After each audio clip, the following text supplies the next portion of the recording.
আসসালামু আলাইকুম। ডেলি প্রবাসী নিউজে আপনাকে স্বাগতম। সুপ্রিয় দর্শক, দেশ এবং প্রবাস যেখান থেকে যুক্ত হয়েছেন আপনাদের সবাইকে জানাচ্ছি আন্তরিক শুভেচ্ছা। সুপ্রিয় দর্শক, আজকের খবরে আলোচনায় থাকছে সৌদি আরবে পুলিশের অভিযানে 15,000 প্রবাসী গ্রেপ্তার। জানিয়ে দেব এই খবরটি সম্পর্কে বিস্তারিত সংবাদ। পুরো ভিডিওটি দেখে বিস্তারিত জেনে নেবার অনুরোধ থাকলো। গত এক সপ্তাহে সৌদি আরবে পুলিশের অভিযানে প্রায় 15,000 প্রবাসীকে গ্রেপ্তার করা হয়েছে। তারা মূলত বাসস্থান ও শ্রম আইন লঙ্ঘনের অপরাধে গ্রেপ্তার হয়েছেন। সৌদি কর্তৃপক্ষ জানিয়েছে, গত এক সপ্তাহে সৌদি আরব জুড়ে পরিচালিত অভিযানে বাসস্থান, শ্রম আইন এবং সীমান্ত নিরাপত্তা বিধি আইন লঙ্ঘনের অপরাধে এই সমস্ত প্রবাসী গ্রেপ্তার হয়েছেন। গ্রেপ্তারকৃতদের মধ্যে সৌদি আরবে অবৈধ প্রবেশের জন্য 996 জন গ্রেপ্তার হয়েছেন।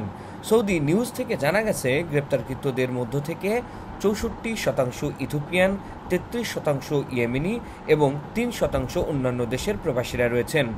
সৌদি কর্তৃপক্ষ সতর্ক করে বলেছেন যে, যদি এমন কাউকে খুঁজে পাওয়া যায় যারা কিনা অবৈধভাবে সৌদি আরবে প্রবেশ করেছেন অথবা শ্রম আইন লঙ্ঘন করেছেন, তাদের কারাগারে পাঠানো হবে এবং তার সঙ্গে 1 মিলিয়ন সৌদি রিয়াল জরিমানা করা হতে পারে। তার সঙ্গে তাদের বহরকারী যানবাহন বাজেয়াপ্ত করা হবে। এতক্ষণ আমাদের সঙ্গে থাকার জন্য অসংখ্য ধন্যবাদ। পরবর্তী সংবাদ দেখার আমন্ত্রণ জানিয়ে শেষ করছি এখনকার সংবাদ। প্রতিদিন সৌদি আরবের গুরুত্বপূর্ণ খবর জানতে ডেলি প্রবাসী নিউজ ইউটিউব চ্যানেলটিকে সাবস্ক্রাইব করে পাশে থাকা বেল বাটনটি প্রেস করে দিন, যাতে করে সৌদির পরবর্তী কোনো খবর মিস না করেন।